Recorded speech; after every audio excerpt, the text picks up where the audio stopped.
the name of God, the most gracious, the most merciful. God-of-Verbs versus God-of-Nouns, a divine trilogy. Interfaith Love Memo. This series speaks truth to ideas, not condemnation to people. It challenges beliefs, never bloodlines, doctrines, never dignity. It invites honest, respectful dialogue, the kind that builds bridges where walls once stood. Dedicated to Al-Hag Musa El-Sid Gunam, Allah Yarhomak and Tito. Commencement by our three guides. In the name of God, the most gracious, the most merciful. To the seeker, holding this book. Health be upon you. We are a rabbi, a sister, and a shaykha, custodians of three sacred streams from one divine source. For centuries, many of our children have stood on opposite banks, believing the other rivers to be foreign, even hostile. But we have been blessed to witness a journey, the journey of a single, broken, and lovely soul named Selah, who was brave enough to drink from all three of our streams. Her story taught us what our hearts always knew but our minds had sometimes forgotten, that the God of Abraham, Moses, Jesus, and Muhammad, peace be upon them all, has always spoken one language. It is the language of action. The grammar of verbs. This is not a book to be read with the mind alone. It is a scroll to be walked with the soul. Walk slowly. Walk in verbs. And may you arrive as Selah did, not at a new religion, but at your own truest, most ancient, and most beautiful self. May you arrive whole, healed where you were torn, lit where you were dim. With love that does not fade. Rabbi Alara, Sister Joan, and Shaykha Amani. Preface. In the beginning was the Word, and the Word streamed across history. Imagine God's covenant was not a book bound in leather, but a signal of living light streamed directly to our heart, a divine trilogy in 3 seasons, a spiritual love series that heals the world. Season 1, The Calling. In a world of tribal chaos, a voice calls for a different kind of strength. A law is given to protect the orphan and defend the widow. A command is issued to love the stranger as yourself, for you were once strangers.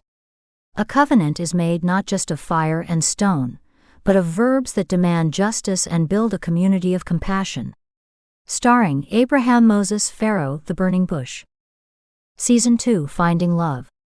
From the dust of Galilee, a carpenter comes, speaking verbs of radical love. He heals the untouchable, eats with the sinner, and washes the feet of his own followers. He tells a world built on power to love its enemies, and declares that the kingdom of God belongs to children. He is a verb of pure mercy, breaking every wall that divides the human family.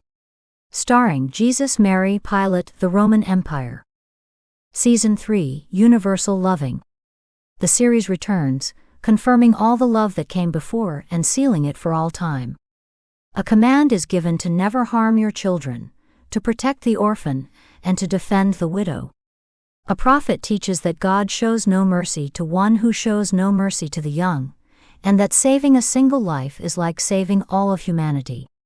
Starring Muhammad, Jibreel, Khadijah, the Quraysh. The big reveal, you have heard of Jews for Jesus. But what if there were Muslims for Moses and for Jesus? There are. We are. This epic is the bridge, welcome to a divine trilogy. Faith is not a title you claim. It is a verb you become, a light you embody for the world. Introduction. The Grammar of God. A crisis has quietly spread across the religious world, dimming the light in countless hearts. It is not atheism or secularism, but a sickness more subtle, entitlement. A generation has inherited labels without labor, covenants without contracts, and faith without function. The sacred name of God has been used as a noun to be possessed, rather than a verb to be lived. Across continents, wars are fought over the noun chosen, and billions claim Abraham's inheritance, while few embody Abraham's obedience. This series was born in opposition to that dangerous grammar. It is a rescue mission for faith. Somewhere along the great flowing river of revelation, we built dams of dogma and began to worship the stagnant water. We were given verbs of radical love, to go, to heal, to serve, to read, to submit, and we froze them into nouns of tribal identity. The holiest expressions of God became badges to be worn, titles to be possessed, and borders to be defended. The mission became a monument. We inherited the names of the prophets, but abandoned the pattern of their footsteps, creating a museum of fossilized faith where we polish the exhibits of Jew, Christian, and Muslim, while the living spirit within them aches for motion. This book proposes a new theological lens, God-of-Verbs versus God-of-Nouns, which rediscovers a pattern long buried beneath dogma, that God in every scripture favors obedience over ancestry, verbs over names, and action over identity. But a divine trilogy of this magnitude cannot be understood through argument alone. It must be felt. It needs a heartbeat. Episode 1: The Trembling Verb. The heartbeat is a woman named Selah. Her awakening is not a gentle drift from slumber, but a sharp, clean break. There is only the immediate, pressing grammar of duty. Her feet find the cool floorboards with a practiced silence as she moves into the kitchen. The crisp fold of her apron feels unnervingly like the starched collar of her old uniform. She wonders if every heart carries a secret wound, a moment of irreversible loss that no soul, soldier or not, can ever undo. Her hands, strong and capable, move with a precision that borders on the sacred, but a fine tremor lives within them, not the weakness of age but the persistent aftershock of a soul that has witnessed what no soul should witness. It is the body's prayer for peace, written in a language only the broken understand. It is the body's refusal to forget what the mind tries to bury, a kind of holy rod, the trembling that took the mountain at Sinai now contained in the cage of her own ribs. She measures oats, slices a banana, and arranges her mother's medications in a small ceramic bowl, the white pill for the heart, the blue for the pressure, the pale yellow for the sorrow that has no name. Each action is a verse in a silent psalm of care. This is her mitzvah, the holiest of commandments. It is the one remaining thread connecting her to the covenant, the last pure action in a life she feels is irrevocably stained. She carries the tray into her mother's room. Her mother is awake, a fragile silhouette against the morning light. Selah helps her sit up, plumping the pillows behind her. As she feeds her mother the warm oats spoonful by spoonful, her mother's hand, frail and cool, covers her own trembling one on the bowl. "The shaking is loud today," her mother says, her voice a soft, rustling whisper. It is not a question but a statement of fact, of shared witness. Selah nods, unable to speak. "A beginning," she whispers, her voice carrying the weight of ancient wisdom and tender prophecy, "is God's favorite thing. He is always making them, in the breaking dawn, in the cracking seed, in the breaking heart. Especially in the breaking heart." The words are a small, unexpected gift. A single perfect verb in the midst of her stagnant nouns. Selah holds her mother's gaze, and for a moment, the roaring static in her own soul quiets to a hum. To feed her mother, to be seen by her, these are not just acts of love, they are her anchor in a churning sea of chaos.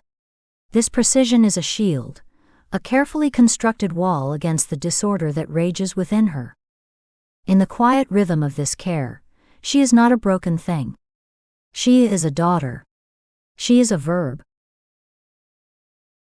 Episode 2: The Synagogue of Welcome. The quiet precision of the morning psalm has faded. By late afternoon, the Jerusalem light, once soft and forgiving, has hardened into a brassy glare that offers no corners for hiding. The tremor that lived in Selah's hands has escaped, and now it riots through her whole being. It is a familiar storm, a violent shaking that begins in the soul and demands to be stilled by the old familiar poison. She is on the floor of her bathroom, the cold tile a small anchor in the churning sea of her craving. Her mind, desperate for order in the chaos, focuses on a single hexagonal tile, tracing its 6 perfect sides with her eyes over and over. But the geometry offers no peace. In her hand is a small orange bottle, the forgotten pills of a prescription from a time she has tried to bury. The plastic cap clicks as she twists it, a sound as loud as a gunshot in the silent apartment. Her mind, her soldier's mind, supplies the rationale with brutal efficiency. Just one. To still the shaking. To quiet the ghosts. You have earned this peace. No one will know. This is the moment of surrender. The verb she knows best. Not submission to God, but to the void. She tips the bottle, her thumb poised to release a single white pill into her palm. And then a different voice. Not a command, but a whisper faint and fragile from a lifetime ago. It is her mother's voice, from before the sorrow took up permanent residence. Selah is a child again, feverish in her bed, and her mother's cool hand is on her forehead. The memory comes with the scent of chamomile and the weight of a blessing, whispered in Hebrew into the whorl of her ear. Yeverchecha Adonai v'yishmerecha. May God bless you and keep you. The memory is a clean, sharp blade of light that cuts through the filthy logic of addiction. The blessing asks for God to keep her, to guard her. The pill offers only oblivion. A dry sob escapes her throat, the sound of a soul tearing itself in two. With a final, desperate act of will, she hurls the bottle. It strikes the far wall and skitters under the sink, out of sight. The ghosts rage, but for now they are denied. She pulls herself to her feet, her body slick with a cold sweat. The vow is not a grand pronouncement, it is a ragged gasp for air. I will go, she whispers to the empty room. I will turn. The doors to the Kahalat Nitzan synagogue are heavy, carved from dark unyielding wood. Selah's hand hesitates, her fingertips brushing the cold grain. The faint scent of old books and beeswax drifts out, mingling with a ghostly memory of her father's prayer shawl, a scent of wool and quiet faith.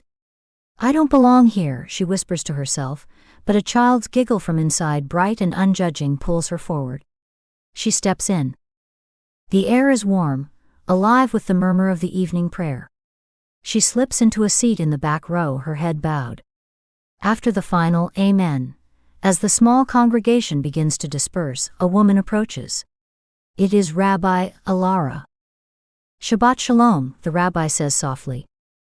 Selah flinches, taking an involuntary half-step back, her body's muscle memory of retreat kicking in before her mind can stop it. The rabbi's eyes, the color of warm honey, notice everything and judge nothing. It is good to have you with us, she says, her voice calm and even. I don't belong here, Rabbi, Selah stammers, the words tasting like ash. I am not clean. Rabbi Alara's gaze holds no pity, only a deep, intelligent compassion. You have been taught that holiness is a noun, she says gently. A state of perfect purity you must arrive at spotless. But our tradition teaches something far more merciful. The rabbi leans a little closer, a flicker of wit in her warm eyes. The Torah gives us a beautiful secret verb. Teshuvah. The world translates it as repentance, a single heavy monument to our failure. But that is not its heart. The true verb is leshuv. It means to turn. It is a pulse, not a verdict. A direction, not a destination. You do not arrive at holiness, my child, you pulse toward it, a river bending toward the sea. God does not demand you reach the shore. He only asks that you keep your heart aimed at the music of the ocean. Selah looks up, her own eyes stinging with unshed tears. Teshuvah is not a state of being, Rabbi Alara continues. It is a continuous verb of turning. God does not ask that you arrive without dust on your feet. He only asks that you keep turning toward Him. The turn itself, that is the sacred act. That is the proof of the soul's life. For the first time in a decade, Selah feels a warmth spread through her chest that does not come from a bottle. It is a flicker of hope, a candle lit in the vast, windy darkness of her soul. The rabbi is not offering an absolution Selah cannot accept. She is offering a direction she can take, a verb she can live.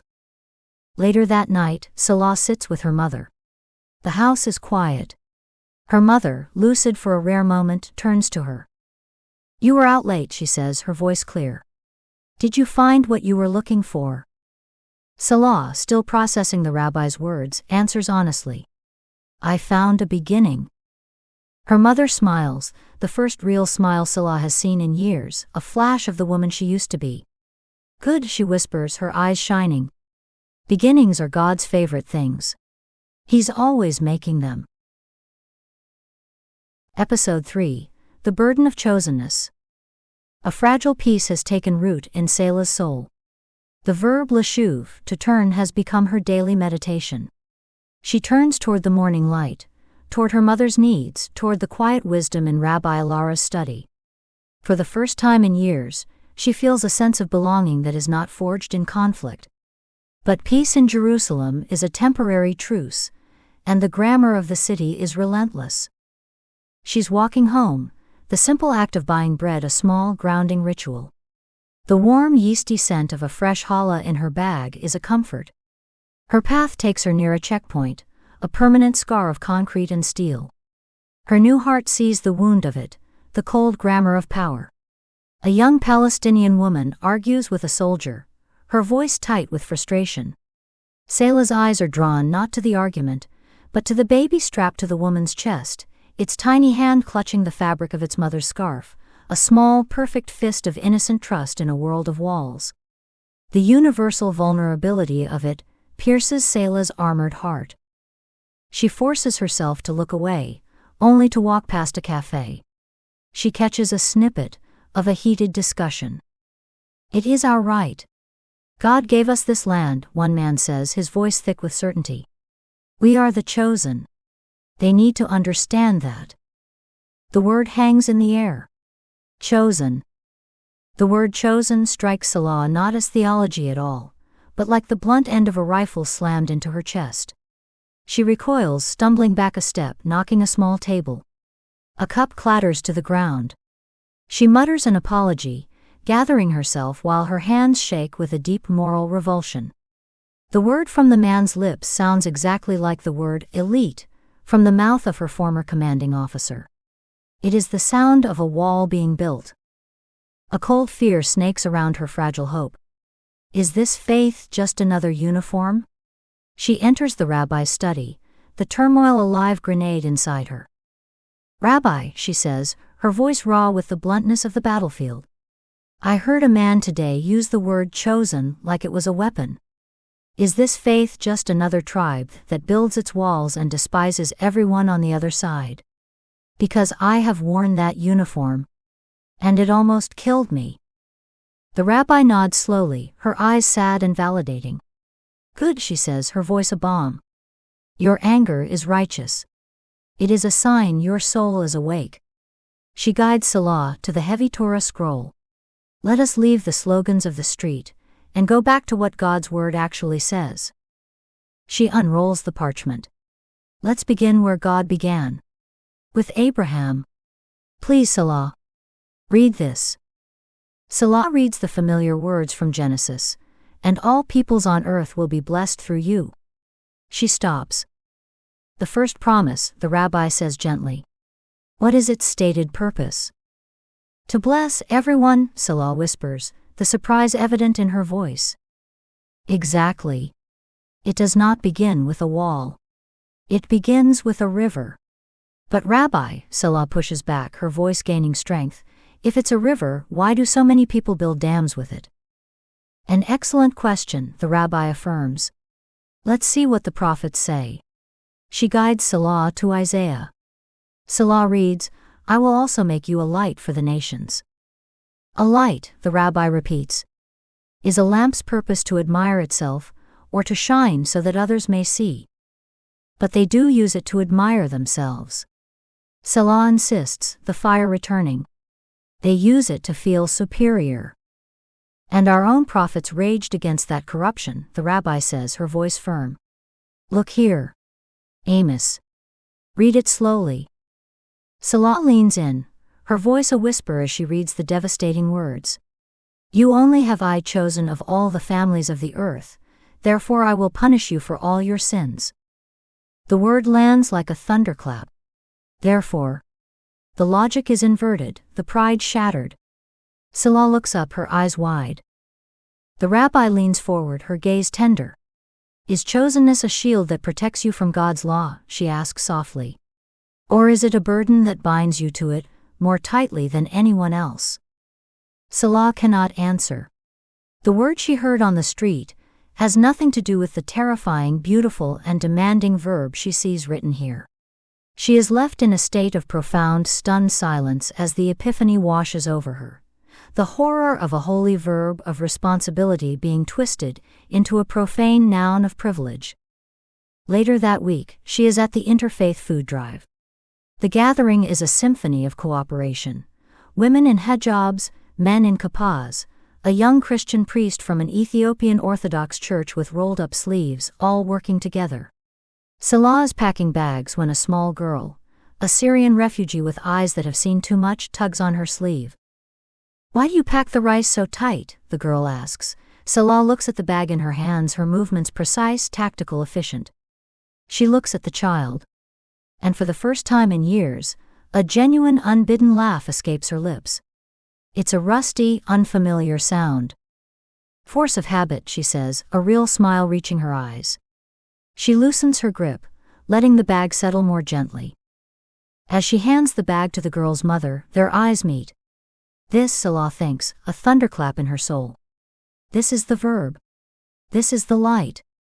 Yet just as the feeling crests, a familiar ghost flickers at the edges of her mind. A backfiring truck cracks like gunfire, cold dread knifes into her fragile peace. In an instant, the hard-won light shatters. One desperate question rises from the depths of her soul. I'm finally living the right verbs, so why does my soul still ache? Episode 4, The Unspoken Wound. On the surface, Selah is a study in healing. She lives the verbs she has learned with a soldier's discipline. She turns. She serves. She acts. From the outside, the broken vessel appears to be mending. But inside, the static is growing louder. She is standing in the synagogue, wrapped in the warm communal hum of the Shabbat service. The congregation rises to sing. Selah's lips form the words, her voice joining the chorus. A sharp metallic click of a magazine locks into place. The phantom sound slices through the prayer. Her voice falters. The warmth of the room recedes, replaced by a sudden bone-deep chill. Selah's eyes lose focus, her vision tunneling, until the prayer shawls in front of her become the drab uniforms of her unit. She blinks hard, her breath a ragged gasp, and the synagogue rushes back into view. Her heart hammers against her ribs. The righteous verbs are not enough. The community's warmth cannot reach the frozen core of her trauma. She feels like a fraud, a ghost haunting a life of faith. The stain she feels is not a surface impurity, it is woven into the fabric of her soul. One evening, after a harrowing night where the ghost screamed louder than her prayers, she knows she needs something more powerful. A verb of total immersion. A spiritual flood to wash the wound itself. Her mind seizes an ancient, radiant image, the mikveh. She goes to the living waters, her heart a knot of desperate hope. As she steps into the pool, she whispers a prayer, a plea. Please let this be enough. She immerses herself once, twice, 3 times, letting the water cover everything. But as she rises, the water clings to her like a shroud of ice. Her skin prickles with gooseflesh, not renewal. The wound, her wound, hasn't even rippled under the surface. She returns to the rabbi's study, a city hollowed out. I did the verb of purification, Rabbi, she says, her voice a hollow echo. I went into the water. But the stain didn't wash away. The confession lands in the quiet room, a stone sinking into still water. Rabbi Alara's heart aches, her own eyes glistening. She takes Selah's ice-cold hands. Selah, the mikveh can wash the world from your skin. But some sorrows sink deeper than water can reach.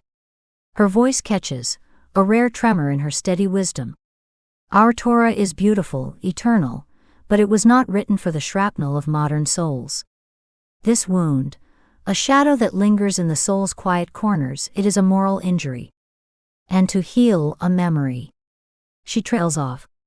That may require a different kind of verb. The rabbi leans forward. Perhaps before God can heal a wound, we must first have the courage to read its verses aloud to him.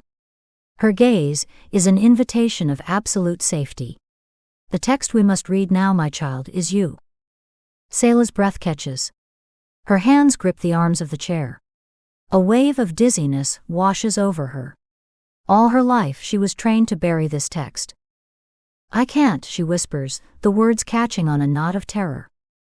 "Just one line," the rabbi says, her voice a lifeline. "The one that haunts you in the quiet." In the sacred space between them, Selah closes her eyes. Her voice is a raw, ragged tear in the silence. "There was a boy. He couldn't have been more than 14. His eyes, they were so wide." A dry sob chokes off the words. She has read the first verse. Later that night, Selah sits in her apartment as Jerusalem settles into its ancient rhythm of evening prayers. From her window she can hear the distant call to Maghrib, the bells of a church, the murmur of Jewish prayers. 3 rivers of praise flowing to the same ocean, and she, despite all her turning, all her verbs, remains stranded on the shore. She closes her eyes and allows herself to name the unnameable. The words escape her lips in a whisper she has never dared speak aloud. Not to the rabbi. Not to the therapist. Not even to God. "I killed a child." The weight of it sits in her chest like a stone that no ritual water can dissolve. "He had a gun, but his hands were shaking worse than mine. I had a split second to choose, and I chose to let his mother lose her son, so that some other mother wouldn't lose her daughter." The tears come now, a flash flood that has been building behind a dam for years. The Torah says, "You shall not murder." But what do you do when obedience to one command means breaking another? She opens her eyes and looks out at the city where Abraham almost offered Isaac, where Jesus walked, where Muhammad prayed on his night journey. This city that has seen every kind of faith and every kind of failure. "Maybe," she whispers to the darkness, "the wound isn't what I did.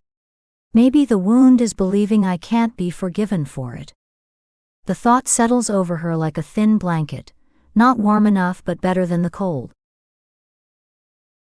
Episode 5, Forgiveness, Season 1 Finale. When Selah enters the rabbi's study for the last time, the air is different. She is not a student today. She is a condemned soul walking to her sentencing. All the soldiers' defenses have fallen away, leaving only a raw, hollowed-out stillness. She sinks into the chair, her body moving with the heavy final weight of a stone sinking into deep water.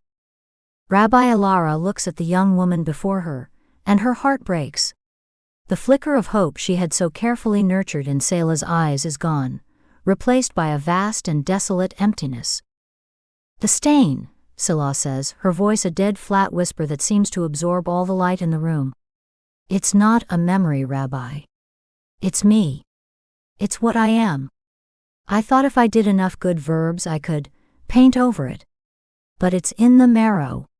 It's in every breath I take. I am the ghost. I am the walking wound. I am the thing that cannot be cleansed." The confession is absolute. It is a verdict she has passed on herself. The rabbi listens, and every word is a blow to her own heart. A single silent tear escapes the corner of her eye and traces a path through the fine lines of her face, a tear not of pity, but of a shared and unbearable sorrow for this child of her community. She reaches across the table and takes Selah's trembling, ice-cold hands in her own warm ones. "Selah," she begins, her voice thick with a love that is maternal, ancient and absolute. "Everything you have done, your turning, your service, is beautiful in the eyes of God. You are a beloved daughter of this covenant. Nothing can ever change that." She squeezes Selah's hands. "But the path of Teshuvah, the map I have spent my life studying, it is for sins against the law." The rabbi takes a deep, steadying breath and speaks the hardest and most loving words of her life. "My child, I do not have the words for a wound this deep against the self. The map of our fathers is beautiful and true, but it does not have a name for the shrapnel in a modern soldier's soul. I have reached the edge of my map. And I love you too much to pretend it is the whole world." Selah walks out of the synagogue and into the blinding Jerusalem sun, a ghost in her own life. Adrift, she walks without direction until she finds herself in a small, crowded cafe near the Jaffa Gate. From a nearby church, bells toll softly, their rhythm foreign yet strangely beckoning, like a verb she cannot yet name. Through the fog of her despair, a conversation from a nearby table cuts through the noise. Two men, their faces etched with a weariness she recognizes, are speaking English. They are veterans. The word unforgivable hangs in the air, and a memory flashes in Selah's mind. A comrade after a mission gone wrong, offering a quiet, simple absolution she couldn't accept. The older veteran leans forward. "It's not about getting the world to forgive you," he says. "It's about finding a way to grant yourself a radical, personal forgiveness. Especially for the unforgivable." The phrase struck Selah with the force of a physical blow. Radical, personal forgiveness for the unforgivable. It is a grammar so alien her mind stumbles. She unconsciously touches her throat, the place where her own confession is stuck. It is not hope, it is a profound and disorienting shock, a flash of lightning that reveals for a split second the outline of a door she never knew existed. Back in the quiet solitude of her apartment, a deep, aching gratitude for Rabbi Ilara rises in her heart. "Thank you," she whispers to the evening air. "Thank you for showing me the edge of your map." She pulls out her phone. The small object feels impossibly heavy, a tool of immense spiritual weight. Her thumb hovers over the cool glass, her hand shaking with a profound and holy fear of the unknown. "Turn," she said, Selah thinks. "But where do I turn when the wound is me?" Her resolve hardens. With a final, decisive movement, she opens the search bar. Her fingers, slow and deliberate, type the words from another universe. Veterans Support Group, Jerusalem. She hesitates, then adds another word. Forgiveness. She presses search. The screen flickers, and then a list appears. One of the results mentions a group that meets in the basement of a church. A list of names, of places, of possibilities written in a new and unknown language of healing. As she stares at the glowing screen in the dark, a single silent tear of terrifying hope traces a path down her cheek. The journey was not over. A new and unknown sea awaited. Season 2, Finding Love to Love. Episode 6, The First Step. The hallway of the Jerusalem Community Center was a sterile, impersonal purgatory, lit by the unsteady hum of yellowing fluorescent lights. The air smelled of old linoleum and disinfectant. Selah stood motionless before a plain wooden door, a ghost haunting the space between her past and a future she could not imagine. Her hand was raised, but it was frozen. This was the terror of a soul split between two impossible commandments, the duty to the past and the desperate need for a future. Her entire being felt shattered. She clutched her phone, the screen displaying the words that had led her here. Veterans Support Group, Jerusalem. Forgiveness. "Turn back," a voice screamed inside her, a voice of loyalty to Rabbi Ilara, to her father's memory. This is a betrayal. But it was a beautiful, holy map, and she had reached its edge. Her soul was still lost in an uncharted, violent sea. Another voice, a whisper from a stranger's conversation, offered the only direction she had left. Radical, personal forgiveness. Especially for the unforgivable. This was the last, desperate instinct of a drowning woman clutching at a rope she could barely see. She took a ragged breath. "I will go. I will turn." The verb leshuv, the turning toward God, propelled her into this new, terrifying current. Her fingers finally closed around the doorknob. The click of the latch was a sound of finality, and she stepped across the threshold. The room was a simple circle of mismatched chairs, a secular space that allowed Selah to slip into a seat in the back, her posture coiled, ready to flee. When it was her turn to speak, a silent shake of her head was her only offering, and it was accepted without judgment. The focus shifted to a veteran in his 50s named David, a witness testifying to a wound she recognized as her own. "The shame, that's the ghost that doesn't leave," he said, his voice raw. "It tells you you're unclean. Unforgivable." Selah flinched. I tried everything, he continued. Good deeds, therapy, prayer. They gave me tools to live, but they couldn't wash the stain from the inside. Then someone told me to stop thinking about God and start reading what Jesus did. And the words weren't about doctrine. They were verbs. Radical verbs. His voice grew quiet with awe. This man. He didn't just talk about love. He touched the unclean. He ate with the sinner. He was a verb of pure mercy in motion. He offered a forgiveness that wasn't for the righteous, but for the broken. For the shattered. Selah felt the words bypass her mind entirely. It was a testimony she could not deny. That night she paced her small apartment, a caged animal. David's words echoed relentlessly. A verb of pure mercy. Her gaze fell on her Torah scroll with a wave of profound, heartbreaking love. It was a perfect vessel of divine law, a sacred light that had guided her. But she accepted a truth that felt like a blade of loving honesty. This shrapnel of a modern soul was a pain the sacred map could name but could not heal. This was not a betrayal. It was the ultimate proof of the very teshuvah the Torah had taught her, a continuation of her turn toward God. She pulled out her father's old wooden chest and found it at the bottom, a small worn copy of the New Testament. She saw herself with a sudden, shocking clarity. She was not a conqueror. She was a refugee from her own condemnation, seeking asylum. In this quiet, desperate act, her tremble was a prayer. Her desperation, a beatitude.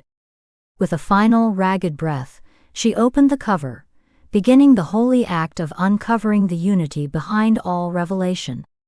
Her journey into a new and unknown sea had begun. Episode 7. The Radical Verbs. A few days had passed since Selah first opened the New Testament. The initial, terrifying hope had curdled into a thick fog of confusion. She had been reading, but the words were a jumble of foreign names, strange parables, and a timeline she couldn't grasp. The man from Galilee felt less like a verb of pure mercy, and more like a historical ghost, wrapped in layers of theology she could not penetrate. She felt lost, a seeker with a broken compass.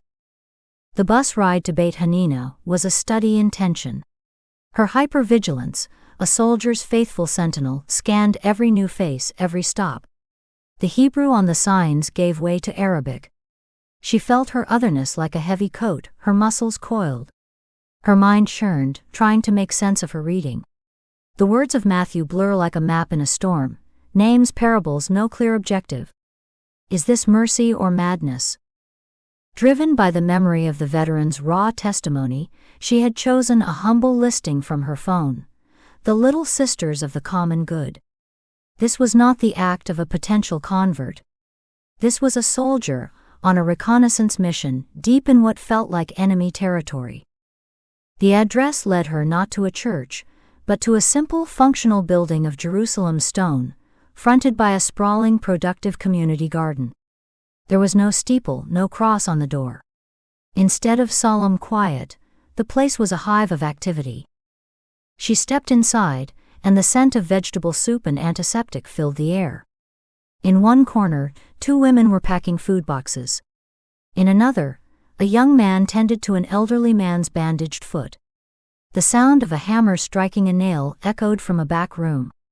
In the midst of it all, a woman in a hijab packing a box of dates caught Selah's eye and offered a small, quiet smile, a wordless, unambiguous welcome. This was a place of verbs, not nouns. A woman emerged from the garden, wiping her hands on a worn apron.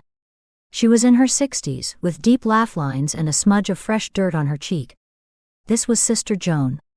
Her eyes, a startlingly clear blue, met Selah's and saw everything. She saw the soldier. "Welcome," she said, her voice warm but practical. "Are you here for a meal or to help make one?" Selah, unable to answer, found a quiet bench near the garden. She held her New Testament like an unexploded ordnance. A few moments later, Sister Joan approached with 2 cups of tea and sat beside her. She looked at Selah's guarded posture, the tension in her shoulders. "I once ran from the orders in that book too," Sister Joan said softly, a gem of unexpected vulnerability. I thought they'd break me. They didn't. They remade me. Selah looked up surprised. The sister nodded toward the book. That book isn't a history text, she said, her voice gentle but firm. It's a set of military orders for a different kind of war. The line stunned Selah. It cut through her confusion with a surgeon's precision. You read it like a soldier, Sister Joan continued, her perception unnerving. You're right to be confused. Theology would have bounced off your armor. But orders? A soldier knows how to obey. I am not asking you to believe in peace. Consider this spiritual surgery, an elite special ops mission for the soul. She leaned forward slightly, her gaze locking with Selah's. The commands are the most difficult a soldier has ever been asked to follow. She began to list them, her voice clear and steady, each word a direct order. Heal. Forgive. Serve. Love your enemy. Selah retreated to a secluded corner of the garden, her heart hammering. The sister's words had unlocked something, and now her mind was a battlefield where two grammars collided in a terrifying, electrifying clash. Old grammar, neutralize the threat. New grammar, love your enemy. Old grammar, maintain tactical superiority. New grammar, serve. Old grammar, never forget, never forgive. New grammar, forgive 70 times 7. This was the violent deconstruction of her identity. Every instinct that had kept her alive was being challenged by a logic so radical it felt like madness. It was terrifying, because it meant the death of the soldier who had survived. It was electrifying because it was the first grammar that spoke directly to the wound of shame. As she wrestled with the impossible new orders, a small cry broke her concentration. A young boy had tripped on the gravel path, his knee a mess of blood and dirt. For a split second Selah froze, the passive, wounded observer. Then, without conscious thought, her training surged through her. She moved instantly, kneeling beside the crying child. Her movements were swift, economical, and infinitely gentle. Shush, it's okay. You're okay, soldier, she whispered. As her hands, steady and sure, began to clean the small wound with a handkerchief, a sharp, visceral image flashed in her mind, a half-second memory of the same hands slick with sweat gripping a rifle. The contrast was a physical shock. The soldier's instincts had not been erased, they had been rechanneled. The same precision once meant for harm was now being used for healing. It was a small, simple verb, to help. Her first unconscious step in obeying one of the new commands. She looked down at her own hands in stunned surprise, as if they belonged to someone else. From across the garden, Sister Joan watched, a knowing, compassionate smile gracing her lips.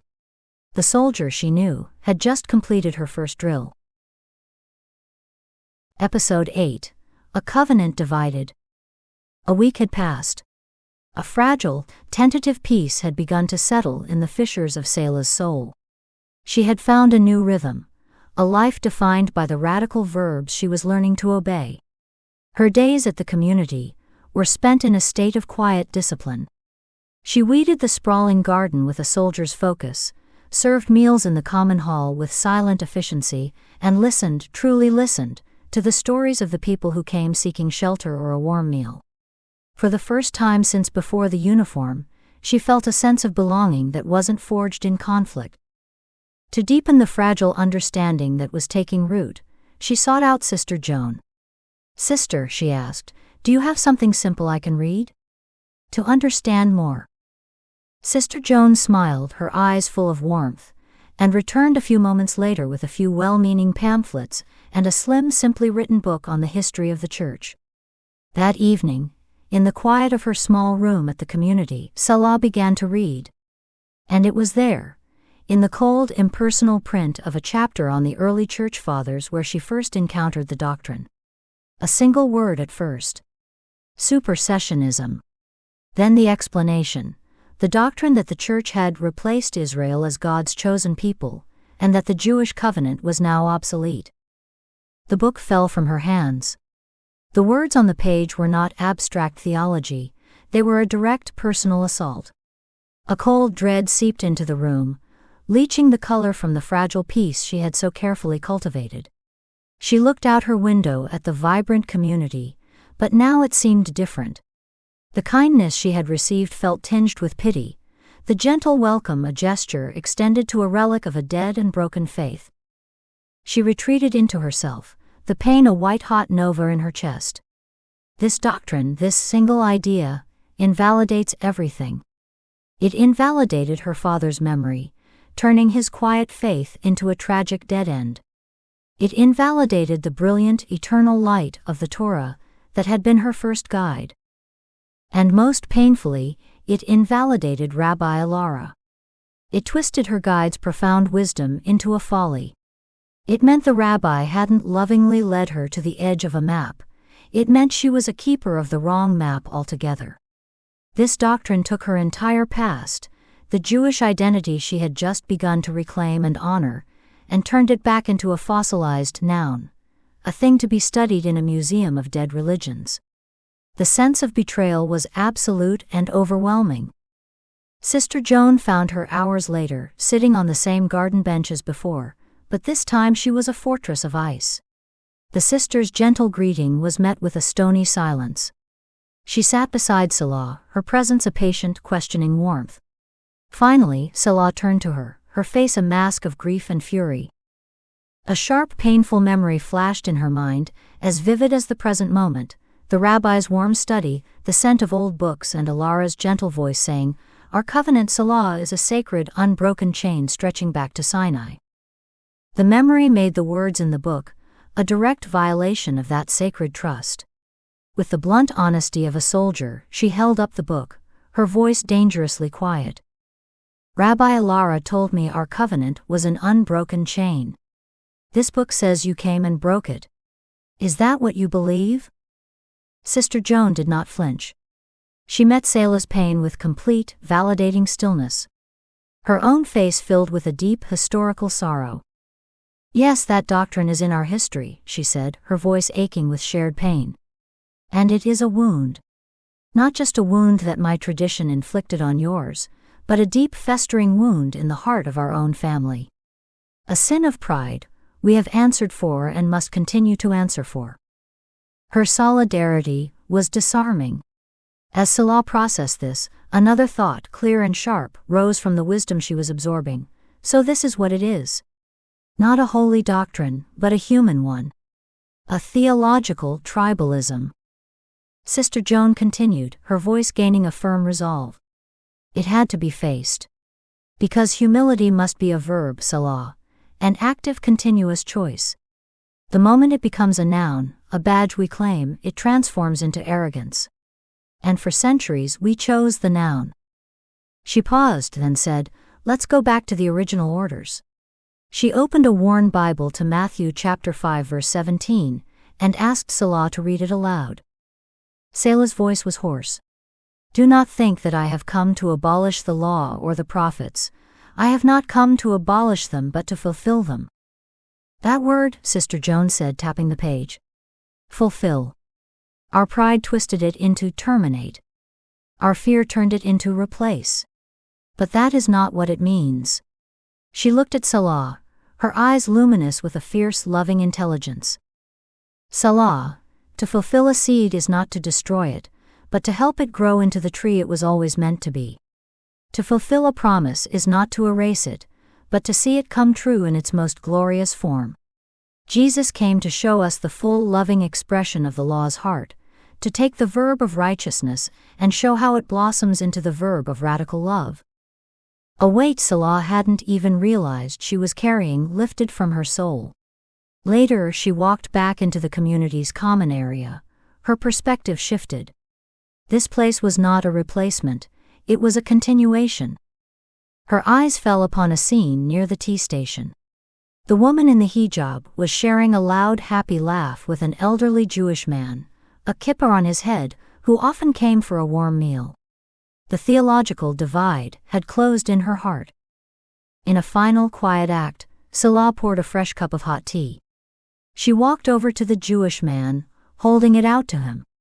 As her hands extended the cup, a sharp memory surfaced, a half-second flashback to those same hands years ago, trembling uncontrollably as she reached for a pill bottle. Now they were perfectly steady. The elderly man looked up, his eyes kind and knowing, and he took the cup. He looked at her, truly saw her, and offered a simple, powerful blessing in return. "May the God of Abraham bless you, my child." The words washed over her, a balm on the wound she thought would never heal. As she stood there, her heart overflowing, a series of thoughts bloomed in the quiet of her soul. He doesn't see a stranger. He sees a child of Abraham. The law isn't gone, it's blossoming into love. And then a final, healing grace note, as if whispered on the wind from another garden, she heard Rabbi Alara's voice in her heart. "She did not steal my student, she honored my teachings and returned my daughter to me whole." Episode 9, the word became verb. A newfound stability had settled into Selah's days. It was the quiet equilibrium of a soldier who, having survived one war, was now finding her footing in a new, unfamiliar peace. She had accepted Jesus as a teacher of radical verbs, and had healed the wound of the divided covenant. As a daughter of the Torah, she felt she was not converting, but continuing her journey, following the radical embodied love of the Nazarene as the ultimate verb of the God she had always known. Her studies with Sister Joan had moved from the earthy direct commands in Matthew, Mark, and Luke to the more poetic philosophical waters of the Gospel of John.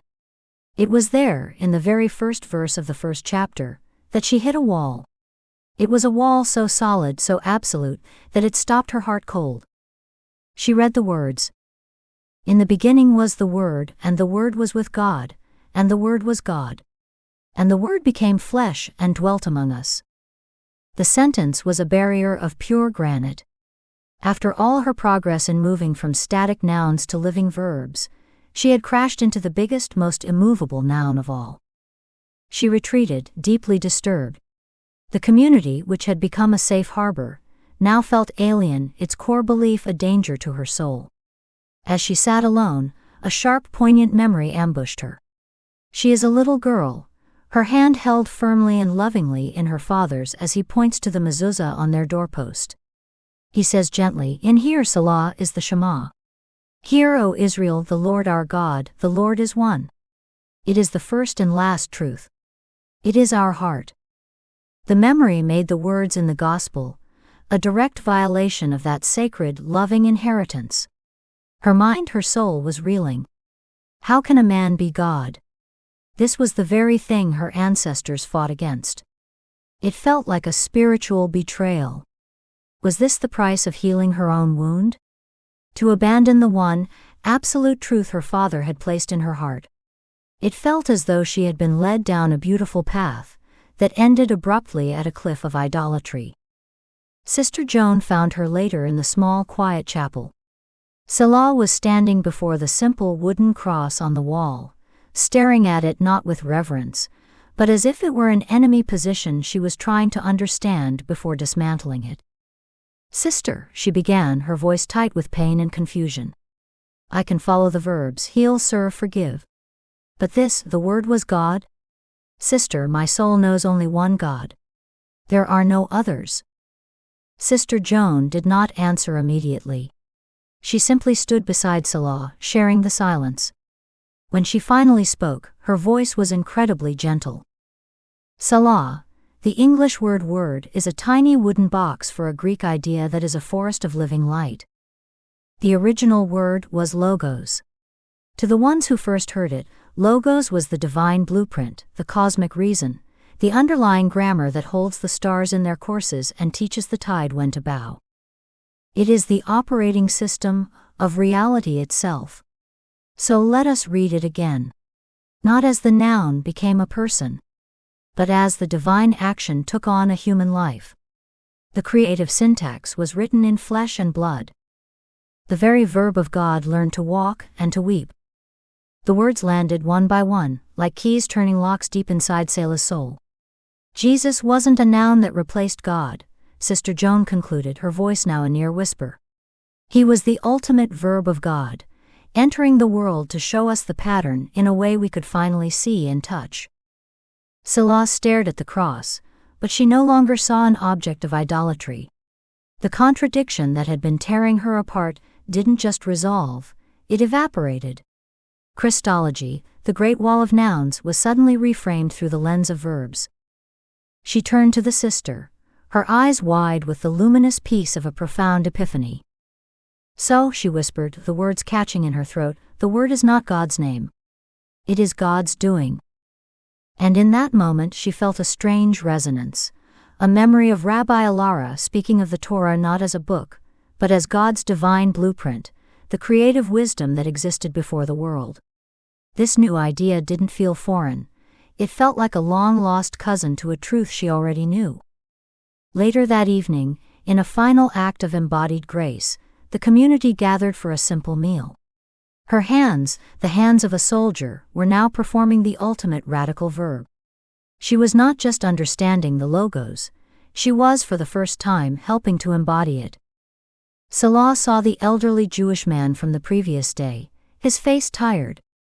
She watched as Sister Joan knelt before him with a basin of warm water, unwrapping the clean bandages from his feet to tend to them. Before, Selah would have seen this as a kind act. Now she saw the unconditional love for God's creation in motion. She saw the divine spirit being expressed not in a sermon, but in the humble, powerful actions of this woman. After a moment of watching, Sister Joan looked up and met Selah's eyes.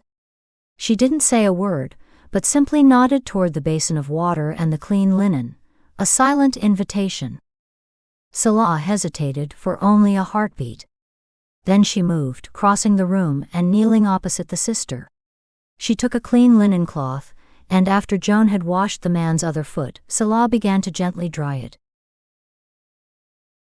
Episode 10, The Limits of Grace. A quiet rhythm had taken root in Selah's life, a piece woven from the steady verbs of service. She worked in the garden, her hands finding solace in the soil. She served meals in the common hall, her presence a calm anchor in the room. She was at peace. But she knew with the certainty of a soldier who can feel the storm before it breaks, that the core wound remained, a pocket of shrapnel deep in her soul that no amount of good work could dislodge. One afternoon, she found Sister Joan sitting on the stone bench by the rosemary bushes. She approached with the directness she knew the sister would understand, the economy of a soldier with a clear objective.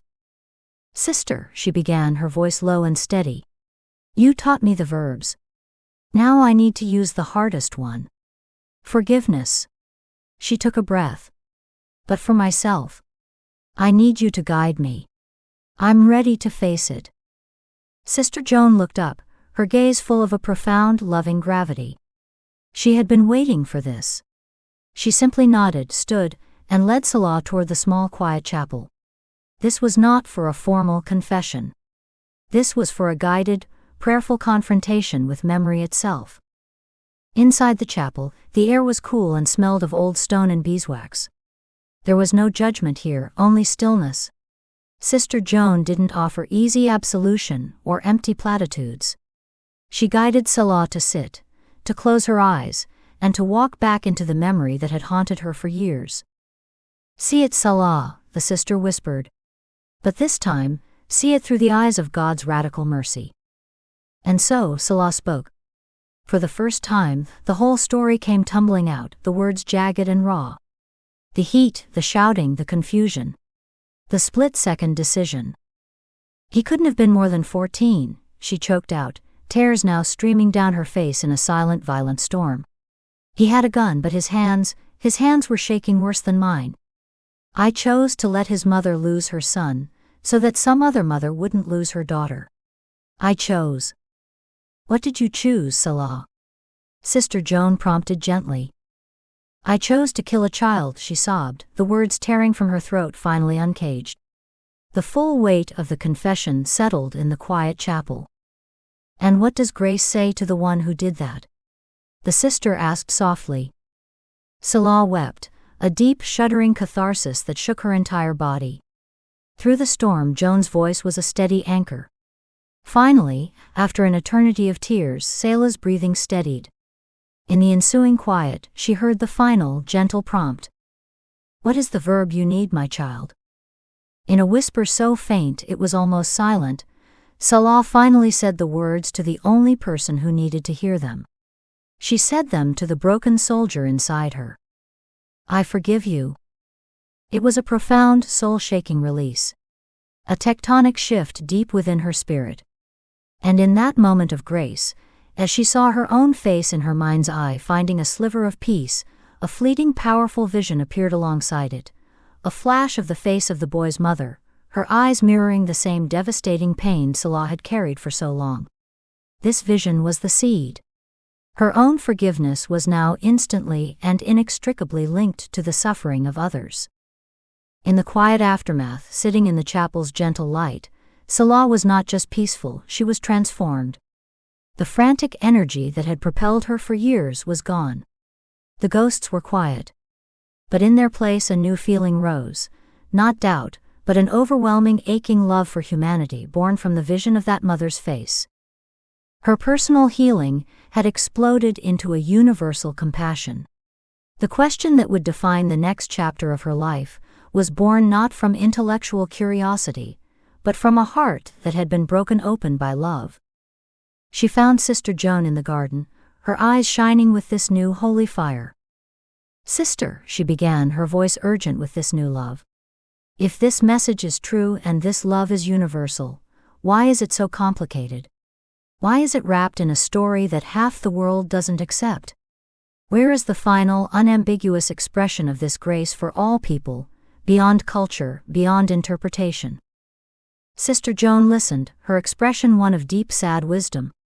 She smiled, a faint, loving acknowledgement of the purity of the question. "Selah, that question is not a sign that your healing is incomplete, it is proof that it is perfect," she said, her voice full of a gentle, paradoxical truth. "Perfect healing doesn't end the search, it begins the real one, the one for others." She paused, choosing her next words with care. "For me, the gospel is the clearest, most perfect vessel for that love. It is the language my soul understands. But I cannot claim to know how God speaks to every soul, across every age. My map can guide you to the living water, but I cannot claim it is the only river that flows to the ocean." It was an answer of profound humility and honesty. As Selah heard it, a sense of awe filled her. She loves my soul more than her own map, just as Rabbi Lara did. The loving symmetry of her two guides, each willing to release her for the sake of her journey, was a breathtaking gift. But a new search had begun, calmer, vaster, and even more profound. Selah found herself in a new state of being, standing on a balcony at the community center that evening, looking out over the ancient walls of the old city. She can see the lights of the Christian, Jewish, and Muslim quarters. She is not looking at them as a soldier, assessing a tactical situation. She is a soul filled with a boundless love, looking out at the family of humanity. As she gazes at the three distinct expressions of faith, a final clear question crystallizes in her heart, a quiet whisper that is now the thesis of her life. My wound is healed, but the world's wound is not. Where is the mercy that covers us all? She is healed, but she is not yet whole. Her journey is not over. Episode 11. The Unread Book. The days that followed Selah's healing were filled with a quiet she had never known. The ghosts were gone. The frantic, pained energy that had propelled her for years had dissolved, replaced by a deep and abiding peace. She continued her work at the community, her hands finding a steady rhythm in the garden, her presence a calm reassurance in the dining hall. She was healed. Yet, a new kind of restlessness pervaded her quiet moments.